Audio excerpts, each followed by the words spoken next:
इस फैसले पर इतना आक्रोश है, मुझे लग रहा है कि आज कहीं भी जेडीयू का कैंडिडेट खड़ा हो जाए, मुस्लिम कैंडिडेट, उसको वोट किया, उसको भीख मांगने की नौबत भी आ जाएगी, तब भी भीख नहीं देने के लिए लोग तैयार हैं। इतना कम गुस्सा क्यों? गुस्सा साफ है कि मुख्यमंत्री ने 3 तलाक पर भी ऐसा ही जो है उनका रवैया रहा, और CNRC पर भी ऐसा ही उनका रवैया रहा, UAPA पर भी ऐसा ही उनका रवैया रहा, धारा 370 पे भी ऐसा ही उनका रवैया रहा। आज जब वक्फ अमेंडमेंट बिल के खिलाफ जब ऐसा जिस तरीके से एक खास समुदाय को टारगेट किया जा रहा था, उस वक्त अब सोचिए मास्टर मुजाहिद साहब यहाँ पे जो है बड़े नेता सीमांचल में जेडीयू के रहे हैं, उन्होंने और हम लोगों ने, सब लोगों ने मिलकर के माननीय मुख्यमंत्री को और मुख्यमंत्री सचिवालय में जाके लेटर दिया, मेमोरेंडम दिया, लेकिन एक भी पॉइंट पे पॉइंट आउट नहीं किया गया, एक भी पॉइंट पर आपने जो अमल नहीं किया, तो हम लोग उस पार्टी में रह के क्या करेंगे। और दूसरी बात कि आखिर कब तक हम लोग जो है सिर्फ और सिर्फ सत्ता की जो है लालच या ये समझे अपने ज़मीर कब तक बेचेंगे। सबसे बड़ी बात तो ये है कि आज मस्जिदों पर, आज जो है दरगाहों पर, आज कब्रिस्तानों पर, आज खानकाहों पर, आज मदरसा और स्कूल जो है, उन ज़मीनों पर जिस तरीके से टारगेट किया जा रहा है, मुख्यमंत्री को इस बारे में सोचना चाहिए और दोबारा डिसीजन लेनी चाहिए, और बिहार विधानसभा से उनको ये बाज़ाब्ता बोलना चाहिए कि हमारे सेंटर में जो हो गई, कम से कम बिहार में हम कुछ होने नहीं देंगे। लेकिन अब तक कुछ नहीं बोला, जिसकी वजह से हम लोगों ने इस्तीफा दिया। और ये बात भी बोला है जी कि सिर्फ इस्तीफा ही नहीं है, ये आने वाले समय में जो विधानसभा चुनाव, इसमें बहुत बड़ा मुंहतोड़ जवाब मिलने वाला है। ये कर रहा है। अभी कल परसों में यहाँ पर वक्फ कानून के खिलाफ जी पूरा हिंदुस्तान ने नजर गड़ाई हुई थी कि सीमांचल में क्या हुआ, थोड़ा बताएं। बहुत जबरदस्त एहतजाज हुआ था, लाखों सड़कों पर उतरे, थोड़ा कैसा था? ये तो तारीख साज था। जैसे CA और NRC में पूरी दुनिया के अंदर में इसके खिलाफ प्रोटेस्ट था और इसके खिलाफ आक्रोश और मुजाहरा, उसी तरीके से हर जगह जब पूरे बिहार में हो रहा था, इमारत शरिया और मुस्लिम फैसला बोर्ड और जमीयत उलमा हिंद और जमात इस्लामी, जमात तबलीगी, तमाम मुस्लिम तंजीमों के द्वारा अररिया में भी ज़बरदस्त एहतजाज किया गया। उस एहतजाज, मुझे लग रहा है कि अररिया की धरती पर तारीख साज एहतजाज था, जिसको जो है समझिए कि ऐसा लग रहा था कि प्रशासन से लेकर के जो है मुख्यमंत्री तक उनके जो है पाँव के नीचे ज़मीन खिसक गई थी। चूँकि 1 लाख 2 लाख की तादाद नहीं थी, कम से कम 5 लाख की आबादी यहाँ पे पूरा ऐसा लग रहा पूरा अररिया पूरा आ चुका था। आपने देखा होगा ड्रोन मीडिया के द्वारा भी कैद किया गया है, और नेशनल मीडिया के द्वारा और लोकल मीडिया के द्वारा भी उठाया गया जबरदस्त तरीके से यहाँ पे। और ऐसा नहीं था सिर्फ मुसलमान ही थे यहाँ पे मुसलमानों के अलावा जी अलग अलग समुदाय के लोग, वहाँ पे दलित भी थे, वहाँ पे जो दूसरे जो समुदाय के लोग वहाँ भी मौजूद थे, वहाँ पे हमारे मंच में जी। और हम लोगों ने एक नारा दिया था कि वक्फ बचाओ संविधान बचाओ मंच अररिया, वो हम लोगों ने बनाया था। और वक्फ बचाओ संविधान बचाओ मंच अररिया के द्वारा आज हम लोगों ने गांव-गांव में इस बात को बता रहे हैं कि नरेंद्र मोदी जो ये वक्फ बिल जो कानून जो बनाया है, इसमें क्या क्या खामियां हैं, क्या क्या नुकसानात हैं और हमें क्या करना चाहिए। चूंकि हो क्या रहा है, ये बिल एक तरफ तो लेके आ रहा है, उसके बाद पास करवा दे रहा है, कानून बना दे रहा है, उसके बाद टोटल जो खरीदा हुआ मीडिया है उसमें टोटल जी, चूंकि मीडिया तो है नहीं, वो तो अपना उसका पॉकेट का जो है समझिए कि ये है जिधर चाहे यूज कर ले, तो मीडिया उसको जो है ऐसे ही बयान करती जैसे बीजेपी का प्रवक्ता है। वो बीजेपी के प्रवक्ता की तरह कहता है इसमें ये खराबी वो खराबी, पसमानदा के लिए फायदा। हम भी तो पसमानदा मुसलमान हैं, हम भी तो अति पिछड़ा में आते हैं, अत्यंत पिछड़ा वर्ग में आते हैं। आखिर जब हम अत्यंत पिछड़ा वर्ग में आते हैं, मुझे जब वक्फ कानून से कोई फायदा नजर नहीं आ रहा है, तो और दूसरे को आप क्या समझाइएगा। दूसरी बात, जबरदस्ती को फायदा पहुंचाने का, जबरदस्ती, एग्जैक्टली ये आइडिया बेसिकली भाजपा और RSS का ये आइडिया नहीं है, ये बेसिकली आइडिया ऑफ इंडिया जो था ना पंडित जवाहरलाल नेहरू का देश में, उस आइडिया ऑफ इंडिया को कुचलने की साजिश है। क्योंकि आइडिया ऑफ इंडिया जो था उसमें डेमोक्रेसी भी थी, आइडिया ऑफ इंडिया था उसमें जो है फ्रीडम ऑफ एजुकेशन था, आइडिया ऑफ इंडिया था उसमें फ्रीडम ऑफ प्रोटेस्ट था, उसमें फ्रीडम ऑफ रिलीजन था, हर चीज राइट टू कॉन्स्टिट्यूशन के अंदर ही सब कुछ हो रहा था जी। तो जैसे कि आप जामिया वर्ल्ड देख रहे हैं, मैं इस वक्त मौजूद हूं बिहार के वो सरजमी जो कि सीमांचल के गांधी तस्लीमुद्दीन की सरजमी अररिया में हूं, और इसी बीच हमारे साथ है डॉक्टर तबरेज, खासतौर पर जेडीयू के यूथ वाइस प्रेसिडेंट रह चुके हैं। और सबसे बड़ी बात है कि जेडीयू के यूथ वाइस प्रेसिडेंट के तौर पर इन्होंने इस्तीफा दिया। वक्फ कानून के खिलाफ जिस तरह से गम और गुस्सा मुस्लिम समाज में देखा जा रहा है, उसके बिहाफ पर इन्होंने एक तरह से इस्तीफा दिया, और इस्तीफा देने के बाद से एक तरह से सीमांचल में लहर उत्पन्न हो गया, जेडीयू के खिलाफ बगावत शुरू हो गया। ओवरऑल आप तो जेएनयू से निकले हुए एक PhD स्कॉलर मतलब कंप्लीट कर चुके हैं और छात्र नेता भी आप रहे हैं और जेडीयू में अच्छा खासा पोजीशन पर स्टेट यूथ वाइस प्रेसिडेंट थे। ओवरऑल क्यों ऐसा लगा कि आपने इस्तीफा दे दिया?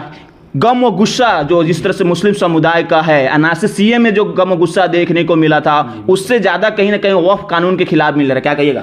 जी, सबसे पहले मैं आपका शुक्रिया अदा करता हूं कि आप जामिया वर्ल्ड के प्लेटफॉर्म से हमेशा जो है जो समाज के एक निचले तबके की जो आवाज़ उस चीज़ को आपने उठाया है और बड़े बड़े मुद्दों को आपने उठाया, इस चीज़ के लिए मैं आपको बधाई देता हूं। और दूसरी बात है कि सीमांचल गांधी जो फर्नेश्वर नाथ रेणु का जो ज़मीन है, ये गांधी तस्लीमुद्दीन साहब की ज़मीन है, ईसा फरताब की ज़मीन है, उस ज़मीन पर आप तशरीफ लाए, मैं इसके लिए भी आपको बधाई देता हूँ। इस्तीफा इतना गम गुस्सा क्यों? इस्तीफा देने का मेरा बहुत ही क्लियर कट रीज़न था कि माननीय मुख्यमंत्री श्री नीतीश कुमार जी को हम लोगों ने वक्फ के लिए कुछ हम लोगों ने अपना एक सिफारिश या कुछ एक लेटर मेमोरेंडम उनको दिया था। उस मेमोरेंडम पर जब अमल नहीं किया गया, हम ही नहीं बल्कि सैकड़ों जेडीयू के मुस्लिम नेताओं ने उससे इस्तीफा दिया, क्योंकि माननीय मुख्यमंत्री श्री नीतीश कुमार जी का ऐसा फैसला हो ही नहीं सकता जो फैसले किया है। इस फैसले पर इतना आक्रोश है, मुझे लग रहा है कि आज कहीं भी जेडीयू का कैंडिडेट खड़ा हो जाए, मुस्लिम कैंडिडेट, उसको वोट किया, उसको भीख मांगने की नौबत भी आ जाएगी, तब भी भीख नहीं देने के लिए लोग तैयार हैं। इतना गम गुस्सा क्यों? गुस्सा साफ है कि मुख्यमंत्री ने 3 तलाक पर भी ऐसा ही जो है उनका रवैया रहा, और CNRC पर भी ऐसा ही उनका रवैया रहा, UAPA पर भी ऐसा ही उनका रवैया रहा, धारा 370 पे भी ऐसा ही उनका रवैया रहा। आज जब वक्फ अमेंडमेंट बिल के खिलाफ जब ऐसा जिस तरीके से एक खास समुदाय को टारगेट किया जा रहा था, उस वक्त अब सोचिए मास्टर मुजाहिद साहब यहाँ पे जो है बड़े नेता सीमांचल में जेडीयू के रहे हैं, उन्होंने और हम लोगों ने सब लोगों ने मिलकर के माननीय मुख्यमंत्री को और मुख्यमंत्री सचिवालय में जाके लेटर दिया, मेमोरेंडम दिया, लेकिन एक भी पॉइंट पे पॉइंट आउट नहीं किया गया, एक भी पॉइंट पर आपने जो अमल नहीं किया, तो हम लोग उस पार्टी में रह के क्या करेंगे? और दूसरी बात कि आखिर कब तक हम लोग जो है सिर्फ और सिर्फ सत्ता की जो है लालच या ये समझिए अपने ज़मीर कब तक बेचेंगे? सबसे बड़ी बात तो ये है कि आज मस्जिदों पर, आज जो है दरगाहों पर, आज कब्रिस्तानों पर, आज खानकाहों पर, आज मदरसा और स्कूल जो है, उन ज़मीनों पर जिस तरीके से टारगेट किया जा रहा है, मुख्यमंत्री को इस बारे में सोचना चाहिए और दोबारा डिसीजन लेनी चाहिए और बिहार विधानसभा से उनको ये बाज़ाब्ता बोलना चाहिए कि हमारे सेंटर में जो हो गई, कम से कम बिहार में हम कुछ होने नहीं देंगे। लेकिन अब तक कुछ नहीं बोला, जिसकी वजह से हम लोगों ने इस्तीफा दिया। और ये बात भी बोला है जी कि सिर्फ इस्तीफा ही नहीं है, ये आने वाले समय में जो विधानसभा चुनाव, इसमें बहुत बड़ा मुंहतोड़ जवाब मिलने वाला है। जी, सीमांचल में जिस तरह से आपने शुरुआत किया एक तरह से इस्तीफा देने का, उसके बाद तो लहर सा आ गया, क्या कहिए किस तरह का सेटबैक हुआ है जेडीयू का? थोड़ा सा क्या जनता दल यूनाइटेड के जितने भी नेता हैं अभी भी, चाहे वो किसी भी समुदाय का हो, बिलखुसूस सीमांचल ही में नहीं बल्कि पूरे बिहार में देखा जाए, अभी देखा होगा आपने, कासिम अंसारी साहब ने जो है इस्तीफा दिया, मास्टर मुजाहिद साहब ने दिया, और भी बहुत सारे बड़े बड़े नेताओं ने दिया। तो मेरा ये मानना है कि अभी नीतीश कुमार को लेकर और जनता दल यूनाइटेड के लेकर जो पब्लिक में जो आक्रोश है, उनको बहुत बड़ा नुकसान उठाना पड़ेगा। और मुझे लग रहा है कि जो ब्रह्मनिकल माइंड है, उस ब्रह्मनिकल माइंड का समझिए कि एक सेटअप है कि नीतीश कुमार को कैसे तोड़ना है, और नीतीश कुमार को तोड़ने की पूरी कॉन्स्पिरेसी और साजिश रची गई, जो हमको लगता है नीतीश कुमार को शायद समझ में नहीं आ रही है। और आने वाला समय जो है नीतीश कुमार के लिए बहुत बुरा होगा। पिछला 2020 का विधानसभा चुनाव नीतीश कुमार को याद करना चाहिए। यही भाजपा RSS के लोग उनको हराने के लिए रामविलास पासवान की पार्टी को, लोजपा वालों को खड़ा करके अपने कैंडिडेट को, यानी जेडीयू के कैंडिडेट को हराने का काम किया था। आज फिर वक्फ बिल में ला करके उसको कहीं न कहीं मुसलमान वोट जो जुट रहा था नीतीश कुमार से, उसको पूरा बिखेर दिया। बताइए इसका सबसे बड़ा क्या नुकसान सीमांचल बिहार में तो होने वाला, सीमांचल में बहुत बड़ा नुकसान है। सीमांचल में मैं आपको मतलब पॉलिटिक्स में तो कोई चीज श्योरिटी नहीं होती है, लेकिन मैं इतना दावे के साथ कह सकता हूं कि सीमांचल में जनता दल यूनाइटेड की एक भी सीट नहीं आने जा रही है। ये मैं बहुत दावे के साथ कहता हूँ। हाँ, लेकिन एक चीज़ ज़रूर है कि जितना ही एंटी सेकुलर फोर्सेस हम लोगों को नुकसान पहुंचाए, सेकुलर फोर्सेस भी कम नहीं है, क्योंकि इस बिल को लेकर के आज नहीं, इससे पहले भी 2010 में भी कुछ लोगों ने आवाज़ उठाया था, उससे पहले भी अमेंडमेंट हुआ 1995 में, उससे पहले भी हुआ 1954 में, उसके बाद 2013 में हुआ। लेकिन आप सोचिए इस अमेंडमेंट का जो पॉलिसी था, इस पॉलिसी में इंक्लूसिव पॉलिसी अगर पहले ही इम्प्लीमेंट कर दिया जाता तो आज ये मुसलमानों को या किसी भी समुदाय को इस तरीके से टारगेटिंग किया जाता है। दूसरी बात, अगर आज मुसलमानों पे हो रहा है तो लोग ये बात नहीं सोचे सिर्फ मुसलमानों पे हो रहा है, कल दलितों पे भी होगा, किसानों पे इससे पहले हो चुका है, उसके बाद और भी अलग अलग जैन पे होगा, बुद्धिज्म पे होगा, क्रिश्चियन पे होगा। तोड़ा भी गया था एग्जैक्टली, जैन का तोड़ा गया है, बुद्धिज्म का भी कहीं कहीं तोड़ दिया जाता है। तो मेरा ये मानना है कि जिस तरीके से आखिर अलग अलग जो यहाँ पे रिलीजन है, जो मजहब है, चाहे वो बुद्धिज्म हो, चाहे वो जैनिज्म हो, चाहे वो क्रिश्चियन हो, चाहे वो हिंदू हो, चाहे वो कोई भी हो, उस मजहब के लोगों का कहीं कहीं उसका जो धार्मिक जो संस्था है, उस संस्था में मुसलमानों को आज तक किसी को देखा आपने? नहीं देखा होगा। हम 100 बार कम से कम अक्षरधाम मंदिर गए, एक गुजराती के अलावा मुझे कोई नहीं मिला आज तक। हम 100 बार जो है दिल्ली का गुरुद्वारा वहां पे गए, मैं सिख के अलावा किसी को नहीं देखा। तो मेरा ये मानना है जब उनके धार्मिक मामलों में आप मुसलमान किसी ऑफिसर को या मुसलमान किसी कैंडिडेट को नहीं घुसा रहे हैं, तो मुसलमानों की धार्मिक जो संस्थाएं हैं, चाहे वक्फ अमेंडमेंट बिल या जो भी हो, उसमें क्यों आप आखिर दूसरे धार्मिक लोगों को लग रहा है कि आपको पूरा नीयत और नीति दोनों खराब है। और बल्कि ये समझिए कि कॉन्स्पिरेसी है उनके जमीन को हड़पने के लिए, और कई जगह हड़प के भी तो रखा है। अगर उसका रिसर्च किया जाए, कई जगह तो हड़प करके रखा है इन सरकार। और ये सरकार तो ऐसा है 2014 के बाद सिर्फ एक सेक्टर में नुकसान नहीं पहुंचाया है, शिक्षा विभाग का हायर एजुकेशन को तो बर्बाद कर दिया, न्यू एजुकेशन पॉलिसी को लेकर के प्राइमरी से लेकर सेकेंडरी तक एजुकेशन बर्बाद कर दिया। आज जो फेलोशिप स्कॉलरशिप मुसलमानों को मौलाना आज़ाद फेलोशिप मिल रहा था, वो फेलोशिप खत्म कर दिया। ओबीसी फेलोशिप मिलता था, नेशनल फेलोशिप और ओबीसी कैंडिडेट यूजीसी की तरफ से, उसको खत्म कर दिया। एससी एसटी फेलोशिप मिलता था, उसको भी कहीं ना कहीं ब्रेक डाउन किया, उसमें भी कंडीशन लगाया कि आप नेट में हाईएस्ट नंबर लाएंगे तभी हो जाएगा। तो हर सेक्टर में, कोई भी सेक्टर, चाहे स्वास्थ्य हो, रोजगार हो, चाहे वो शिक्षा हो, किसी भी सेक्टर को इन्होंने छेड़खानी करने से, बर्बाद करने से नहीं छोड़ा। एक सेक्टर जो रह गया था कि थोड़ा बहुत चुनाव वगैरह जो लोकतांत्रिक व्यवस्था में हो रहा था, अब उस सेक्टर में भी कहीं ना कहीं समझिए कि उसको कहीं न कहीं टेम्पर किया जा रहा है। क्योंकि आप सोचिए, जिस स्टेट में कहीं पैसा नहीं लग रहा है कि भाजपा और आरएसएस की सरकार बननी चाहिए, वहां भी सरकार बन रही है। तो इस पे तो कहीं न कहीं क्वेश्चन तो खड़ा होगा। क्या लगता है कि ये सब क्यों हो रहा है? देखिए जी हम बताइए।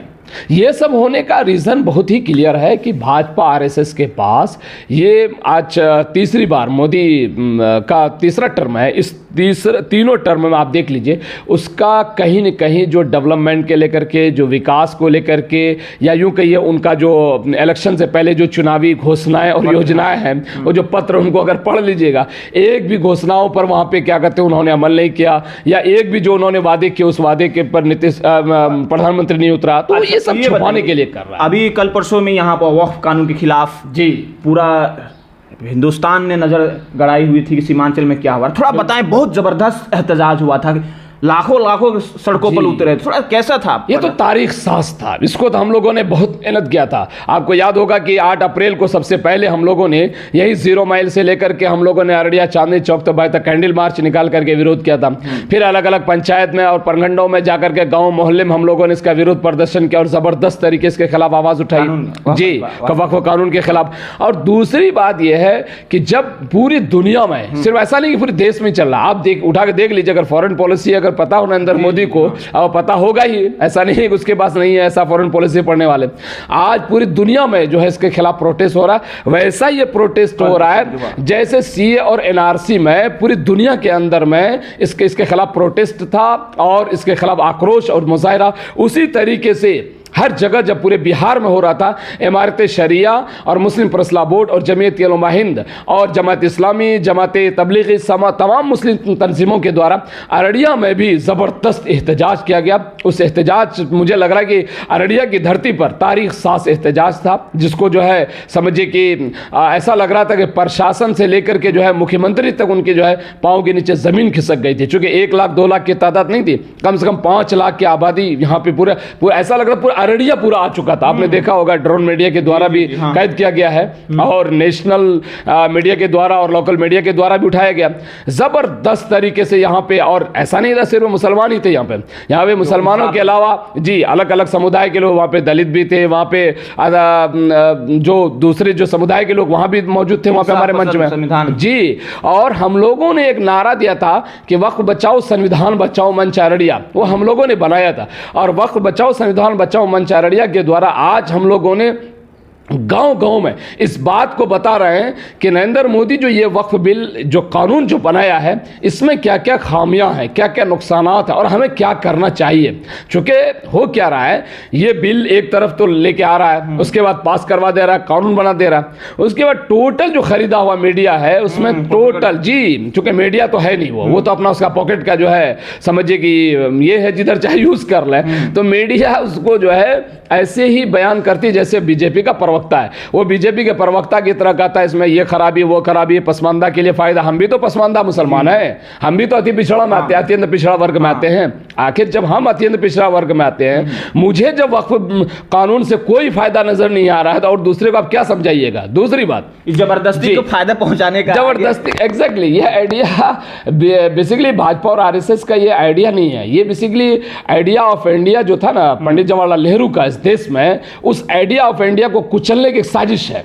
क्योंकि आइडिया ऑफ इंडिया जो था उसमें डेमोक्रेसी भी थी, आइडिया ऑफ इंडिया था उसमें जो है फ्रीडम ऑफ एजुकेशन था, आइडिया ऑफ इंडिया था उसमें फ्रीडम ऑफ प्रोटेस्ट था, उसमें फ्रीडम ऑफ रिलीजन था, हर चीज राइट टू कॉन्स्टिट्यूशन के अंदर ही सब कुछ हो रहा था। आप ये बताइए, ये तमाम चीजें जद्दोजहद कर रहे हैं, 56 इंच का सीना जी, हमारी रूहानी जी, जिस्मानी तौर पर आतंकवादियों का, दहशतगर्दों का हमला हो रहा है जी, खासतौर पर जम्मू एंड कश्मीर में। 56 इंच के सीना कब तक देखते रहेंगे? क्या कुछ करेंगे कि ऐसा ही हवाबाजी रहेगा, चुनाव स्टैंड करते रहेंगे?